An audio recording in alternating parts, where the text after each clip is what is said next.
All right. Well, welcome again to today's webinar. I'm Susan Moeller. I'm the Business Development Manager at BuzzSumo.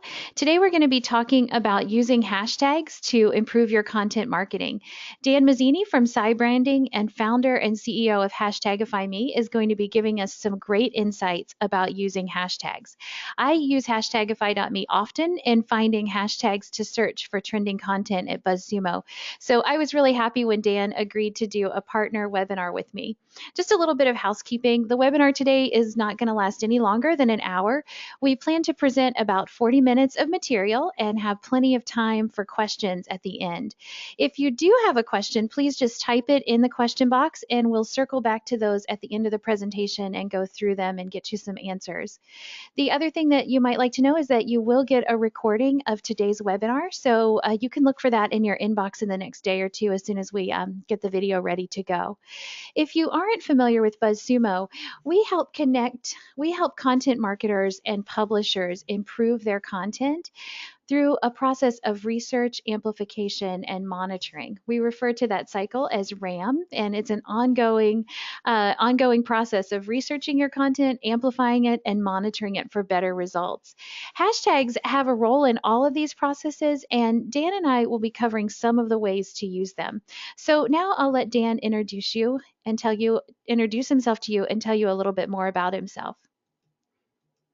Hi, Dan. Okay, thank you, Susan. And hi, everybody. Can you hear me? I can hear you, so I think we're good. Okay. Thanks.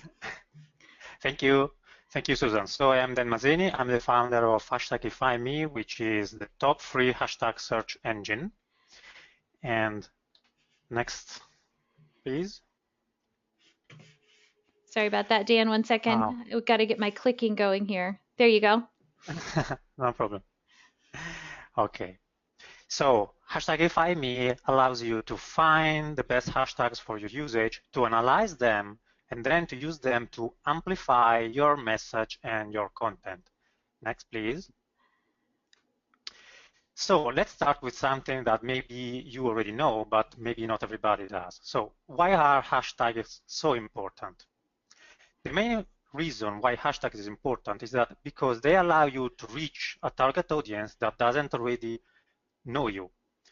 Hashtags are used by many people for many different reasons. Some use them just for fun, for underlining something, but the most important reason to use hashtags is to signal what your content is really about. How do your users find content through social media? They find through their contacts, influencers, and you can go back. Thank you, Susan. They can find them through search. When they search, using hashtags is very important because giving a hashtag to a word means I'm really talking about this topic. This is why hashtags are super important for search and also very useful to know what is trending right now. On Twitter, for example, study after study show that using hashtags will increase engagement for your tweets between 50% and 100%. Next, please. Thank you.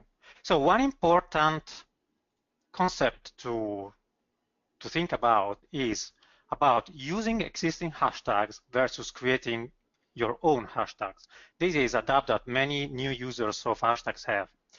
Now, let's say that creating your own hashtag is something that is very useful if you have, for example, an event which will have a lot of publicity, or if you have the resources to create a branded hashtag and then to sustain it and make it known and useful to people. Instead, using existing hashtags, which can be industry hashtags or interest hashtags, is something that everybody can do, because this way you can piggyback on an existing trend, on an existing interest, and you can let your content be found by people that don't know you already. Having said this, you can go to the next slide, please. Having said this, not all networks use hashtags the same way. The outlier here is the king of networks, which is Facebook.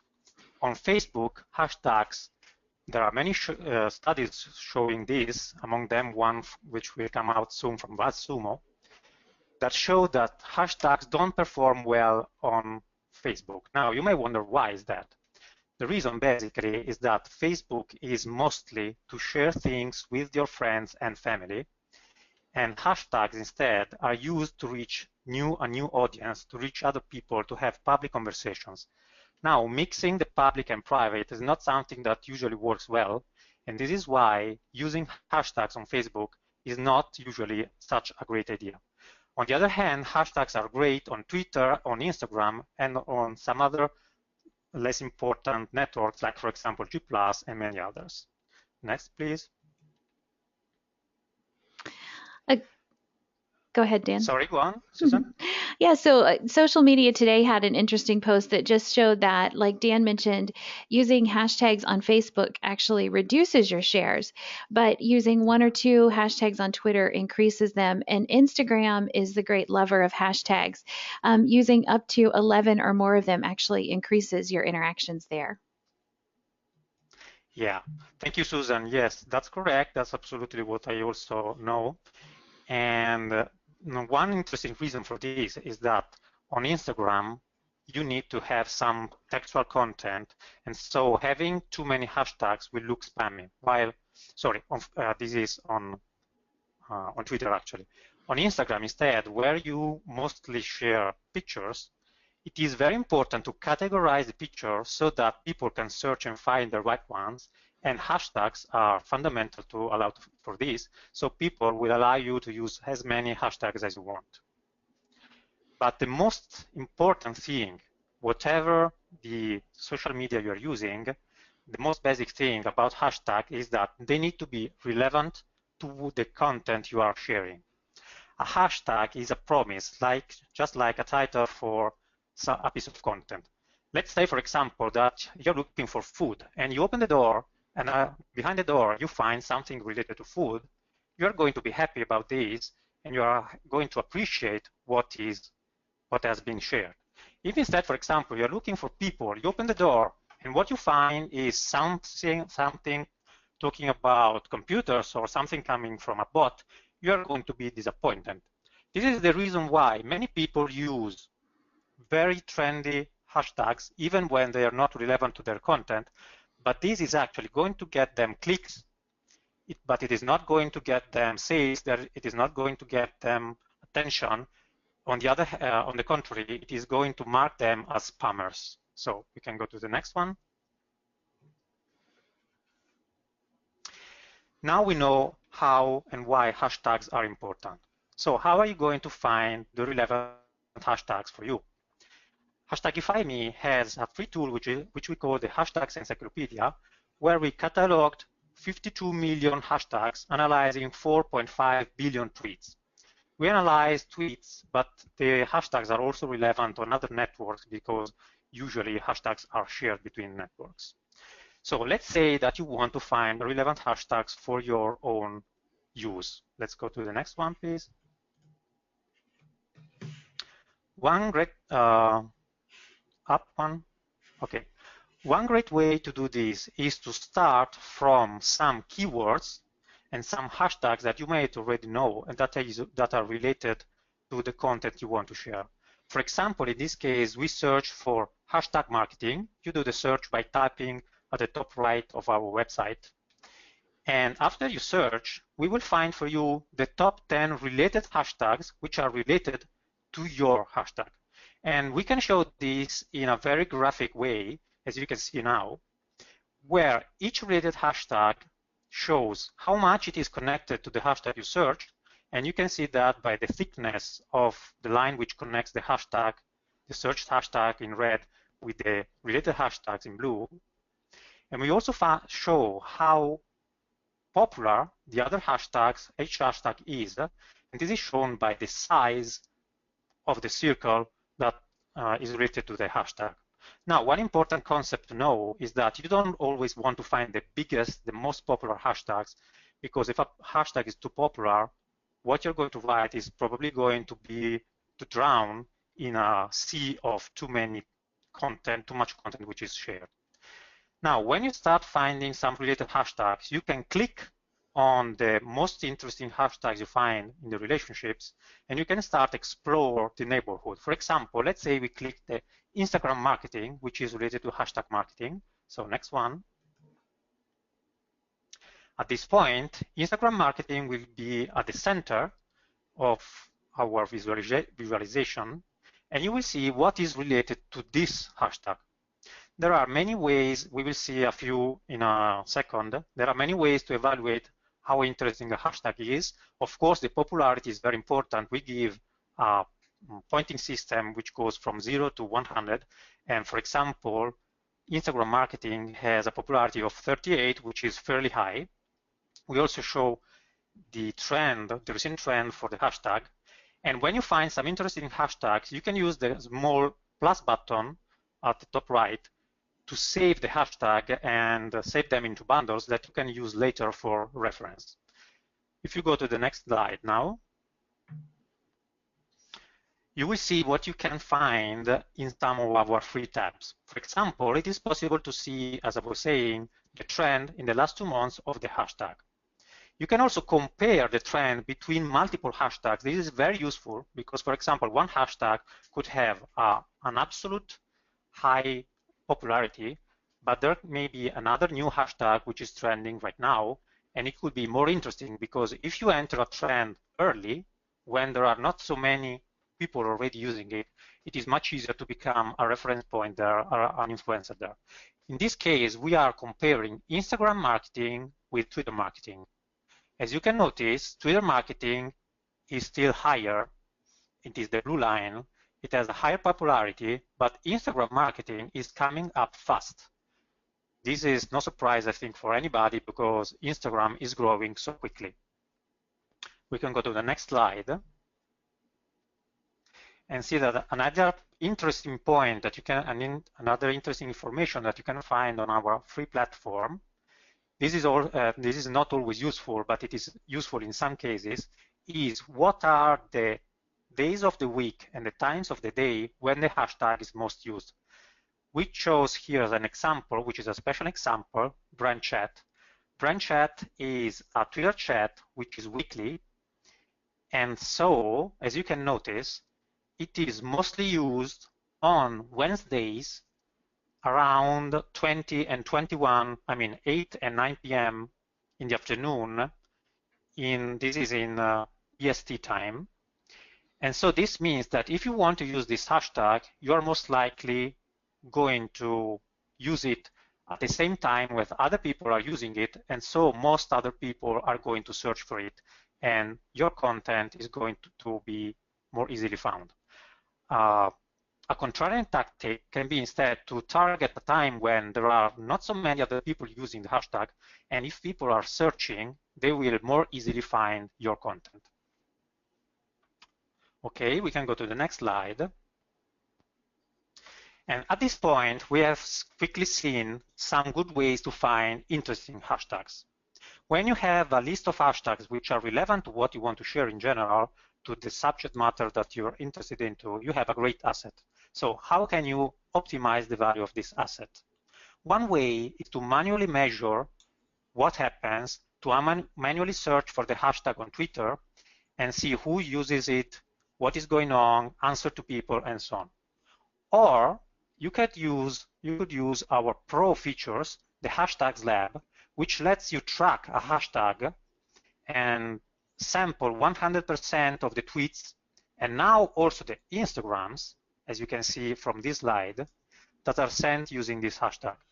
This Instagram thing is, let's say, a secret almost, because we are just launching now the private beta. When you use the Hashtags Lab, we give you a high-level view of what is going on. For example, here you can see in the last 12 days for this hashtag, we have 2,863 total Instagrams, but this generated 67,000 shares or likes, which on Instagram is the same thing, and a total of 180 million total potential impressions. So as you can see, even if the number of Instagrams is not so high, the number of impressions is very high because the average number of likes for an Instagram is very high, and this is one reason why Instagram is so useful right now. If we go to the next slide, we can see that another piece of information you can find with our hashtag lab is a day-by-day analysis of what is going on with the hashtag. And this also allows you to track some specific influencers, including, of course, your own user on your own handle on Twitter or on Instagram, and see how people are responding to what you do, how many people are using the hashtag every day, how many shares there are, and other kind of information just like this. But the most interesting tool, if we go to the next slide, the most interesting tool over time is to study and track and interact with the top influencers. Our tool will find you up to 100 top influencers for the hashtag you're tracking, and it will show in a graphic way how influential the user is. This is on the y-axis. So, for example, this Maria Duron and Branchat are the top influencers here by far. This is not a surprise because they are the host of this Branchat Twitter chat. And then you can also see who are the other influencers and how often do they use this hashtag. This is shown by the x-axis. So as you can see, the two top influencers use the hashtag very often in most of their tweets, while the other guys, the other people, they're using them less often, but they can still be highly influential, either because they have many followers, and this is shown by how big is the circle for the influencer, or they could have not so many followers, but they could be retweeted or liked by people who have many followers. And this way, even somebody who doesn't have many followers themselves, they can be very influential on the hashtag. When you have found your influencers, our platform allows you to label them, so you can group them, you can understand who are the most interesting to follow and label them, and you can add notes. And then, if you go to the next slide, you can check a lot of detailed information about them and about how they use this hashtag. For example, in this case, Maria Duron sent 253 tweets on target. It means using this hashtag, and 284 not on target, which means an on-target ratio of 47, which is very, very high. It means that this user uses this hashtag a lot. Most of what she does on Twitter is linked to the Twitter to this chat and this hashtag. If you go down, you can also see even more information. For example, who are the users who are friendly with this user, with the Maria Duron, how many times she was retweeted, how many times she retweets, how likely she is to retweet you, for example. And if we go to the next slide, we can also see another very, very interesting information, which is which other hashtags the top influencers in this space are using. For example, you can see that the top hashtag for this user is Branchat, and then we have at the second place CES 2016, which is a very important hashtag right now, and PubCon, NAPShow, and so on. And this is a great way to find which hashtags are trending in the community, which are gravitating around the hashtags that you're tracking. So you find the top influencers, you learn what they are interested into, you can use this information to connect with them, and you can also find which hashtags they use and they're starting to use, and you can enter into trends as soon as possible and get yourself known and become an influencer on your own. So now that we found out how you find hashtags and how you can use them, I will give back the mic to Suzanne, who will explain how to find great content to use with your hashtags. So Suzanne, thanks everybody for listening, and it's up to you. Thanks, Dan. I appreciate all the insight into hashtags and how to use them, as well as an explanation of how to use all the great features that you have at Hashtagifyme. One thing that we talk a lot about at BuzzSumo is the concept of content shock. That term was coined by Mark Schaefer, and it's used to describe the response to increasing quantities of content that are available online. There's definitely a phenomenal amount of information competing for readers' attention today.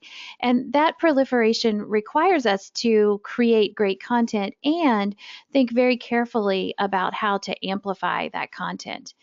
Hashtags are part of the amplification process. They help, as Dan said, to connect our content with our audiences. Creating content that you know will resonate with your audience is another part of the picture. Think about it this way: users of different social networks respond differently to hashtags. They also have different preferences for the content that they like to read and share. There are some key ways that you can find content that works best on individual networks. Specifically, you can research the type of content that is shared more frequently on each social network. You can research the keywords for your content mix that perform best on each social network. And you can research the headlines and topical emphasis that is resonating most with your audience.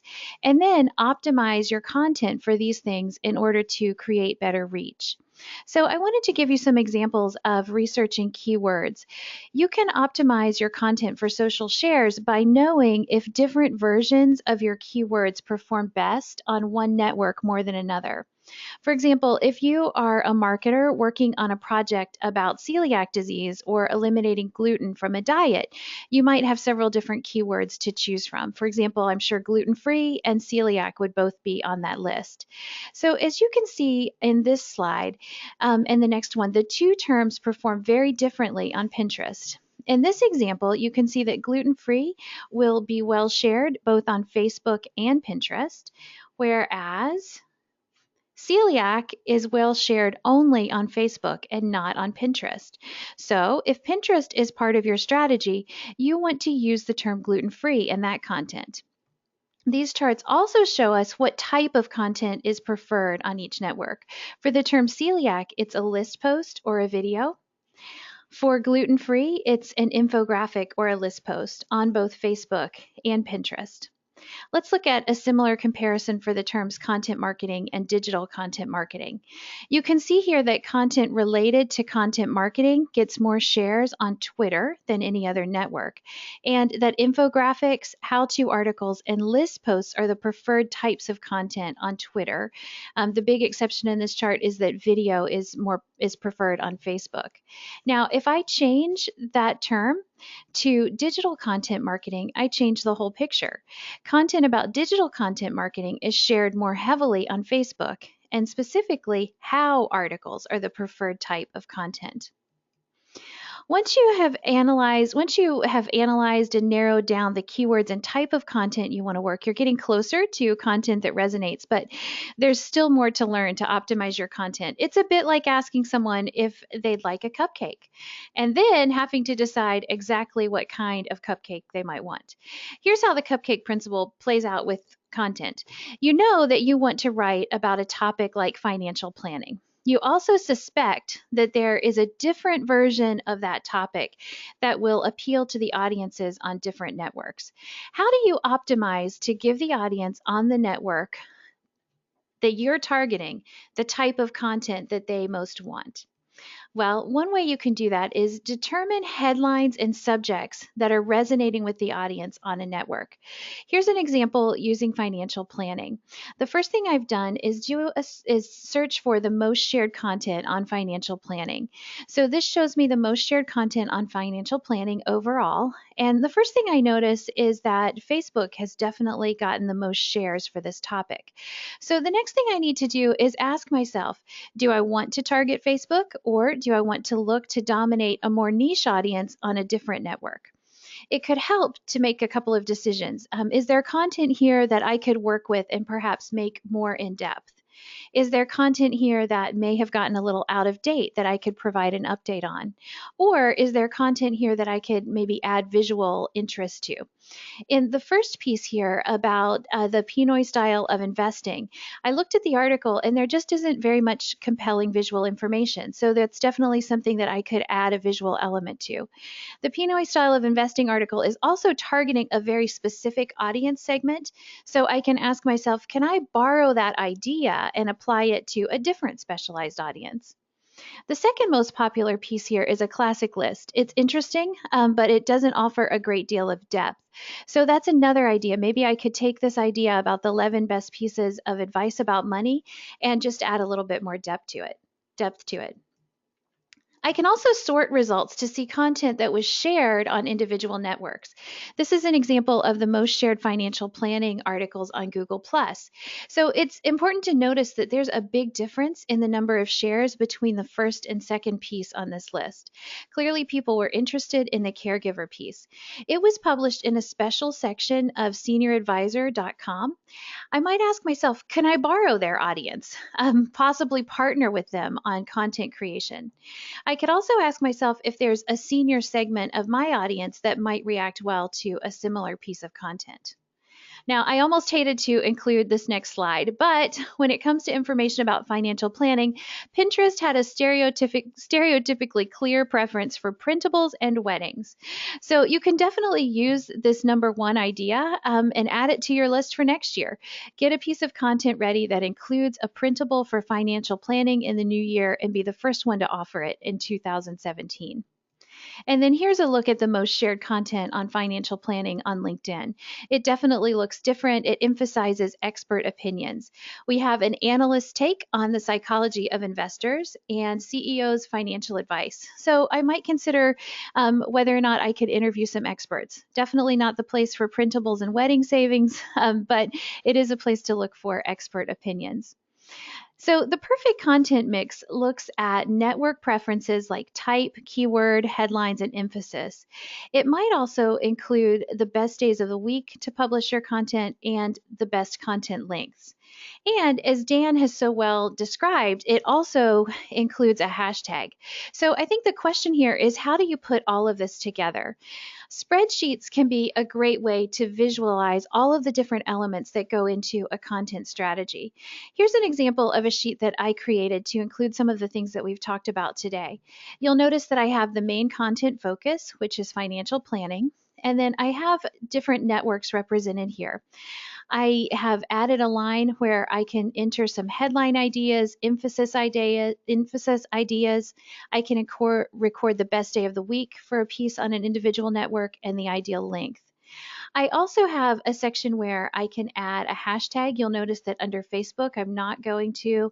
Under Pinterest, I'm going to use a branded hashtag. And on Twitter, I'm going to use hashtag financial planning. Now, I've uploaded this spreadsheet as a handout, so if you want something to use to develop your own content plan, feel free to grab that from the handout section of the site. Another important part of amplifying content is increasing your distribution channels. We call this influencer outreach. And hashtags have a role to play in influencer outreach as well. Dan described several ways that you can identify influencers with Hashtagify based on hashtags. We also offer something that does that in BuzzSumo. In BuzzSumo, you can search for influencers by topics that they are interested in and create outreach lists that are targeted for different metrics that are significant for your campaigns. Once you've identified people who will be a good fit for your content, you can add them to outreach lists. Outreach lists in BuzzSumo put all of your influencer conversations in one place so that you can interact with them in both a thoughtful and intentional way. You can get a feel for the hashtags that they're using and add those to your content strategy. So this is an example of an influencer list that we've created for BuzzSumo. And in conversations, I'm noticing some of the hashtags that Rebecca Radis is using. We have hashtag visual marketing and hashtag business. I could use those in my own content or perhaps begin to follow those conversations so that I have a better chance at interacting with her as an influencer who shares an interest in visual marketing for businesses. You can also try tagging your content with similar hashtags. So that may call attention to your content, and an influencer would discover it by using a hashtag that they're also using. If you're researching a new topic, you can also look to the influencers you know first. And this is probably the primary way that I use hashtags is to find great content about a subject that I'm interested in. I will enter the hashtag here in BuzzSumo and see if any of the people that we've identified as influencers are talking about that topic.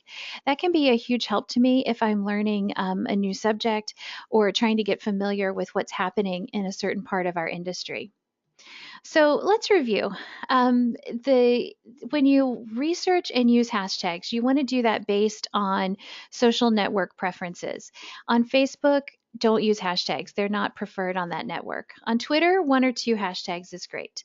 And Instagram loves hashtags. The more hashtags, the merrier there.